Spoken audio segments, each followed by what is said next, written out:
সব সময় আল্লাহর কাছে এই দোয়াটা যেন আমরা করি, আল্লাহ কিয়ামতের দিন তুমি আমার হিসাব নিও না, আল্লাহ তুমি আমার বিচার বসিও না, আল্লাহ তুমি দয়া করে আমারে মাফ করে দিও। আল্লাহ যার বিচার করবেন ও জাহান্নামে যাবে, আর যার বিচার করবেন না সে জান্নাতে যাবে।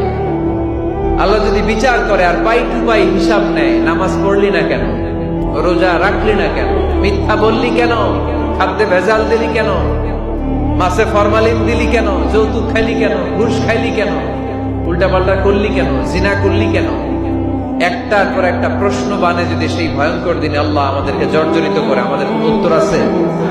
সেদিন আমাদের বাঁচার কোন উপায় আছে? তাই আমরা সবাই আল্লাহর কাছে দোয়া করবো, আল্লাহ কোনো বিচার টিচার মানি না, কোনো বিচার করতে পারবো না, দয়া করবা। কথা কয় না? কি করবে? এবার আওয়াজ করে বলেন, বিচার চান না দয়া চান?